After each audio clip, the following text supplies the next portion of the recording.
ಈ ದೇವಾಲಯ ಎಲ್ಲ ಜಾತಿ ಧರ್ಮ ಇವೆಲ್ಲವುಗಳನ್ನು ಕೂಡ ಮೀರಿ ನಿಂತಿರುವಂತಹದ್ದು. ನಾವಿಲ್ಲಿ ನೋಡ್ತೇವೆ ಯಾತ್ರಿಕರು ಅಥವಾ ಪ್ರೇಕ್ಷಣಿಕರು ಬಂದಾಗ ಎಲ್ಲ ಧರ್ಮದವರು ಬರ್ತಾರೆ, ಯಾವುದೇ ಅಂತರ ಇಲ್ಲದೆ ಪ್ರೀತಿಯಿಂದ ಬರ್ತಾರೆ. ಆ ನಿಟ್ಟಿನಲ್ಲಿ ಈ ವರ್ಷ ನಾವು 3 ದಿನಗಳ ಕಾಲ ಕ್ರಿಸ್ಮಸ್ ಕಾರ್ನಿವಲ್ ಅನ್ನೋದನ್ನು ಮಾಡ್ಕೊಂಡ್ವಿ. ಏನಿದು ಕ್ರಿಸ್ಮಸ್ ಕಾರ್ನಿವಲ್?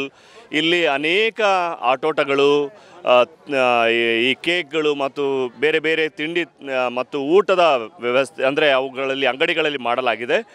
ಇವುಗಳನ್ನು ತಗೊಂಡು ಅದರ ಜೊತೆಯಲ್ಲಿ ಮಕ್ಕಳಿಗೆ ಕೂಡ ಆಟ ಆಡಲಿಕ್ಕೆ, ಅಂದರೆ ಒಂದು ಕುಟುಂಬವಾಗಿ ಇಲ್ಲಿ ಬಂದಾಗ ಮಕ್ಕಳಿಗೆ ಆಟ ಆಡಲಿಕ್ಕೆ ಅವರಿಗೆ ಬೇಕಾಗುವಂತಹ ಉಳಿದ ಇವುಗಳನ್ನು, ಅದೇ ರೀತಿಯಲ್ಲಿ ಆಧ್ಯಾತ್ಮಿಕ ವಿಷಯದಲ್ಲಿ ಪ್ರಾರ್ಥನೆ ಮಾಡಲಿಕ್ಕೂ ಕೂಡ ಎಲ್ಲವುಗಳನ್ನು ಕೂಡ ಮಾಡಿದ್ದೇವೆ.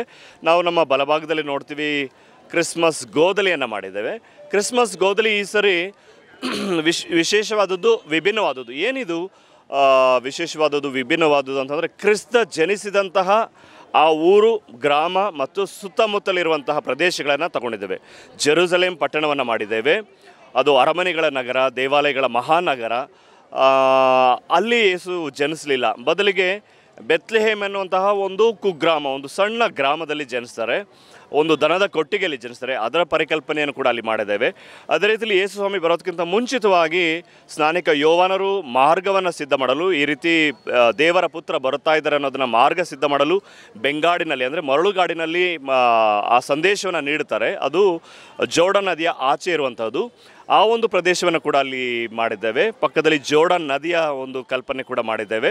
ಮತ್ತು ಒಟ್ಟಾರೆಯಾಗಿ ಒಳಗೆ ಹೋಗಬೇಕಾದ್ರೆ ಇಸ್ರಾಯೇಲ್ ನಾಡಿನಲ್ಲಿ ಹೋಗುವಾಗ ಜೆರುಸಲೇಮ್, ಬೆತ್ಲೆಹೇಮ್, ಜುದೆಯ ಗುಡ್ಡಗಾಡುಗಳು, ಮರಳುಗಾಡು, ಅಲ್ಲಿ ಪ್ರಾಕೃತಿಕವಾಗಿ ಏನೇನು ಇದೆ ಅವುಗಳ ಏನು ಹೇಳ್ತಾರೆ ಪರಿಕಲ್ಪನೆಯನ್ನು ಸಾಕ್ಷಿ ನೀಡಲಿಕ್ಕೆ ಪ್ರಯತ್ನಪಟ್ಟು ಮಾಡಿದ್ದೇವೆ.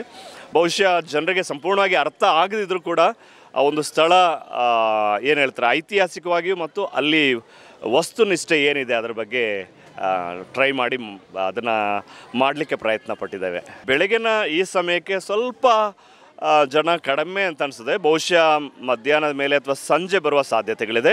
ಯಾಕಂದರೆ ಇವತ್ತು ನಮಗೆ ಎಲ್ಲ ಬಲಿಪೂಜೆಗಳು ಸ್ವಲ್ಪ ಲೇಟ್ ಆಗಿರೋದ್ರಿಂದ, ಬಹುಶಃ ನಮ್ಮ ಈ ಪ್ರಾರ್ಥನೆಗಳೆಲ್ಲ ಇವುಗಳೆಲ್ಲ ಕೂಡ ಲೇಟ್ ಆಗಿರೋದ್ರಿಂದ ಜನರು ಒಳಗೆ ಹೋಗಲಿಕ್ಕೆ, ಹೊರಗೆ ಬರಲಿಕ್ಕೆ ಸ್ವಲ್ಪ ಸಾಂದ್ರತೆ ಮತ್ತು ಕಷ್ಟ ಆಗಿದ್ದಿರಬಹುದು. ಬಹುಶಃ ಮಧ್ಯಾಹ್ನದ ನಂತರ ಬರುವ ನಿರೀಕ್ಷೆ ಇದೆ. ಸಂಜೆ ನಾಳೆ ನಾಡ್ದು ನ್ಯೂ ಇಯರ್ ತನಕನೂ ಕೂಡ ಜನ ಬರ್ತಾರೆ. ಉತ್ಪ್ರೇಕ್ಷೆ ಇಲ್ಲದ ಸಾಮಾನ್ಯವಾಗಿ ಬಯಸಿದಂತಹ ಜನ ಇದ್ದಾರೆ. ಅತಿಯಾಗಿ ಕೂಡ ಇಲ್ಲ, ಕಡಿಮೆನೂ ಕೂಡ ಇಲ್ಲ. ಆ ರೀತಿಯಲ್ಲಿ ಜನ ಇದ್ದಾರೆ, ಸಂತೋಷ ಪಡ್ತಾ ಇರೋದನ್ನು ನಾವು ನೋಡ್ತೇವೆ. ಮತ್ತಷ್ಟು ಬರಬೇಕು ಅನ್ನೋದು ನಮ್ಮ ಒಂದು ನಿರೀಕ್ಷೆ. ಯಾಕೆಂದರೆ ತುಂಬ ಕಷ್ಟಪಟ್ಟು ಎಲ್ಲ ರೀತಿಯ ಸಿದ್ಧತೆಗಳನ್ನು ಮಾಡಿರ್ತೀವಿ, ಅವ್ರಿಗಾಗಿ ಮಾಡಿರ್ತೀವಿ, ಅವರ ಸಂತೋಷಕ್ಕಾಗಿ ಮಾಡಿರ್ತೀವಿ. ಈ ನೆಲೆಯಲ್ಲಿ ಎಲ್ಲರೂ ಕೂಡ ಬರಬೇಕು ಅನ್ನೋದನ್ನು ಕೂಡ ರಿಕ್ವೆಸ್ಟ್ ಮಾಡ್ಕೊಳ್ತೀವಿ.